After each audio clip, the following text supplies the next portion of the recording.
Hello everyone, welcome back to Winie Student World. I'm your girl, Winie, and I know what you will say.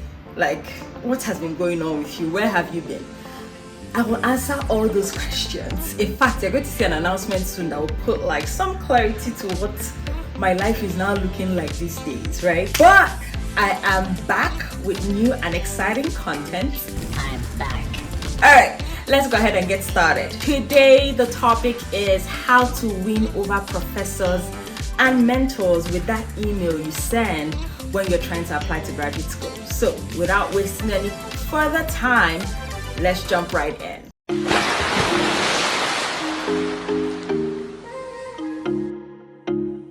Welcome back. So, you're a graduate student and you want to get funding, right? And you are emailing all these professors and mentors trying to get people to eat what you're offering, or kind of taste what you're serving, and you might have not been successful in the past, or maybe not been getting the kind of responses you want to get. So I am here to give you some insider gist of how to go about this. The very first thing you want to do is use the right salutation. If you're in the group of dear sir or madam, that is very lazy. Very, very lazy. Because you can go put the person's name, right? Find their LinkedIn page, find their faculty profile page, see what they like to be addressed as, what pronouns they use, or how they want to be addressed. Not every professor has a doctorate, right? And to kind of get in the scope of who is this person that I'm applying or I'm emailing that I would like to work with, it's important to use the right salutation. There are some names that are kind of unisex, right? And so let's say somebody's name was, Dana Lopez, right? Both male and female answer Dana, and Lopez is also a unisex last name. Like, anybody could have that last name, right? And so if you don't know the right salutation, you're not going to call somebody that goes by he, her, or vice versa. See, that's where you just put yourself inside trouble, and we don't want that. So take the time, Google this person, do a little, kind of find out who they are on the internet, and then address them properly, the right way, right? Some people that were married before and are no longer married have started using their maiden name, right? And so imagine if that person did not go through a nice divorce and you're not going to call them doctor, their spouse name that they have left.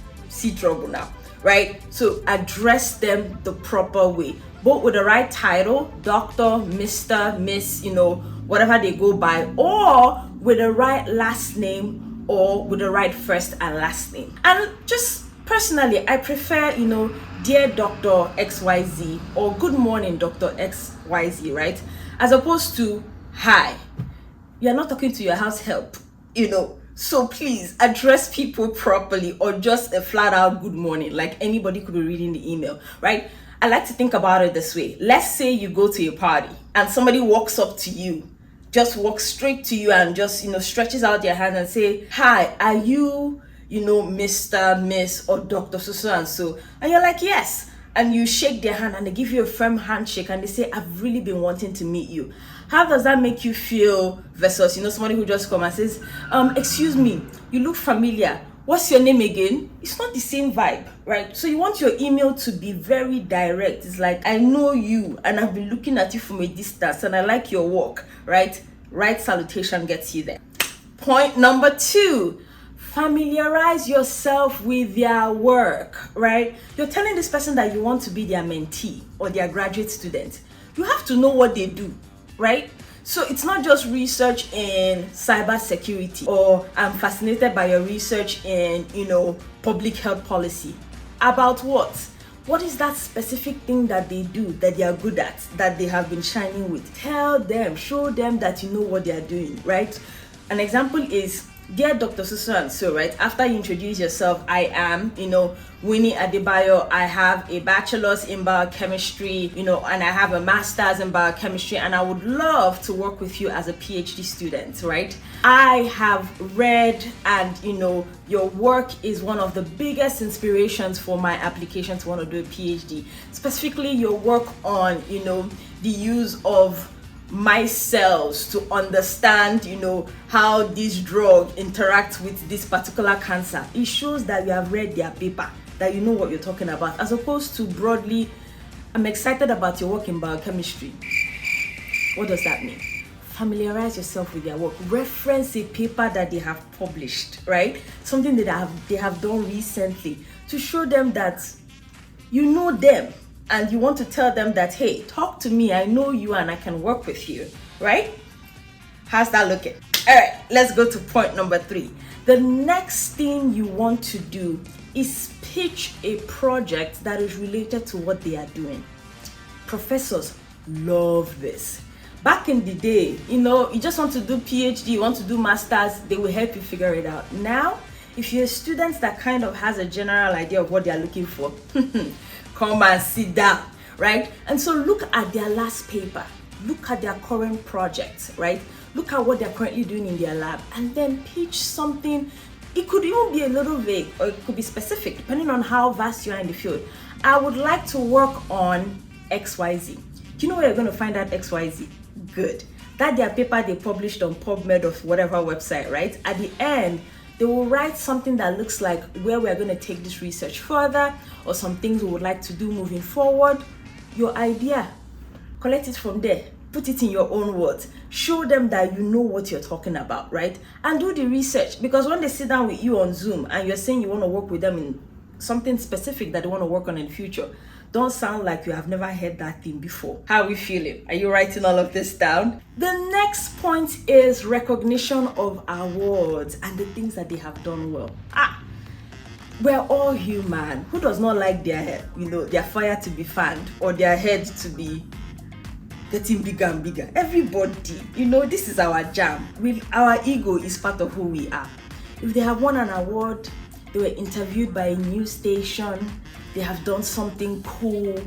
Sometimes you have to dig through the internet to find that, a few years ago they were awarded best mentee in their university or best teacher there. Whatever you can find about award and recognitions, add it to the email. Tell them how excited you are because they are prolific in what they do.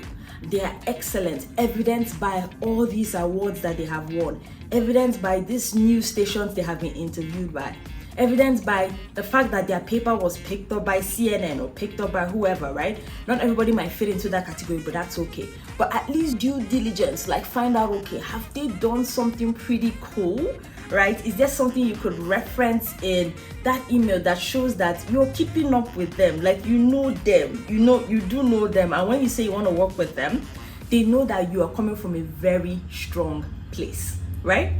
Good. All right.